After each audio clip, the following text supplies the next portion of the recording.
Hello, everyone, and thank you for joining us here at lanksports.com for our LL League Insider Boys Basketball Playoff Preview video. I'm online sports editor Keith Schweigert. Alongside me, Jason Guarente, the boys basketball beat writer for the Lancaster New Era and the Intelligencer Journal.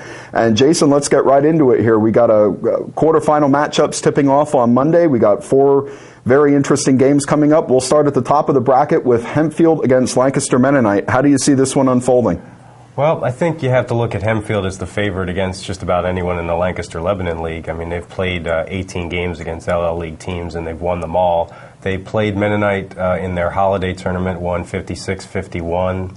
So I'd have to say Hempfield's the favorite here. But Mennonite did give them a difficult game the first time. And Mennonite's disciplined. They're pretty physical for a Section 4 team. And I don't think they'll be completely overmatched in this one. The one thing is Mennonite has to sort of shake off the late season lag that they had. They lost 2 games in the last 5, and they ended up finishing second in Section 4. And Hempfield, the thing that strikes me about them is they're such an unflappable team. I mean, we're in the postseason now, but it's not like they haven't been in playoff atmosphere games. They've had 3 or 4 just off the top of my head, and they've been unflappable through all of them. So, like you said, they're definitely a favorite in just about every game they're going into. So, it'll be an interesting matchup. We'll see how far they go. Also on Hempfield's half of the bracket, we have Cocalico and Conestoga Valley. Cocalico wins Section 3 again. I mean, they've kind of made a habit out of that recently. They're going up against a CV team that's kind of been snake-bitten here and there throughout the season. What do you think of this matchup? Oh, well, I like CV. I think CV is sort of, there's the big 3, which is Hempfield, E-Town, and Penn Manor, and I think CV is that 4th team, maybe the team most dangerous to the big 3. They have 7 losses, the Buckskins do, but 5 of those losses are by a couple of points, and they pushed Hempfield to the limit, they pushed E-Town to the limit, and they lost. So I think they are the most dangerous of the non-top contenders. Cocalico has won 3 Section 3 championships in the last 5 years. Every year they've been in Section 3, they've won it. But the Eagles are going the wrong way coming tournament time. They lost to Donegal and LS the last week. I think they've lost 6 of their last 10. So Cocalico is not really playing their best heading into the big games. Mm-hmm. 2 players that strike me for Conestoga Valley. They have the very good guard, Scalota, and then they got the big man, which with Cocalico having such a small lineup, you would think that'll be a matchup problem. Tell me about those 2 guys and what kind of problems they could present for the Eagles. Well, I think Scalota is probably the most valuable player in the league in the sense that he's more important to CV than any other singular player is to his team because they don't have a lot of offense, and he really shoulders what they do offensively.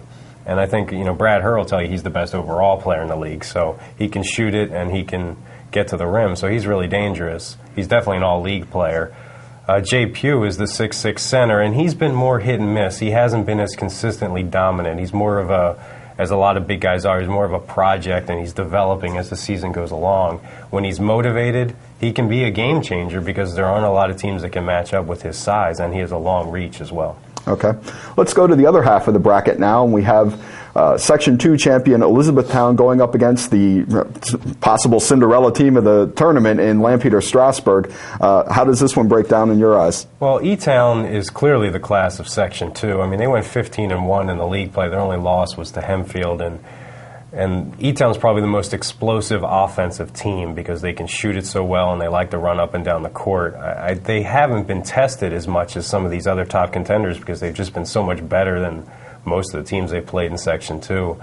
I love their guards. I mean, Jeremy Jones doesn't even start for them. He's probably their best scorer. They have a lot of experience because they went to the District 3 semis and to the state playoffs last year. So, I mean, you have to like E-Town in this game. That said, LS is kind of the out-of-nowhere story. I mean, they were 0-7.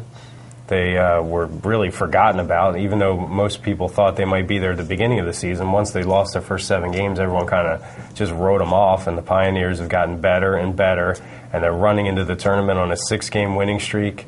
They clobbered Cocalico earlier this week, which is really the win that vaulted them into the league playoffs, and I would say you have to be wary of them just because they're playing so well. Sure, sure. Elsewhere in that bracket, we have the Section 4, perennial Section 4 champs, Lancaster Catholic. They wrapped up another title again this season.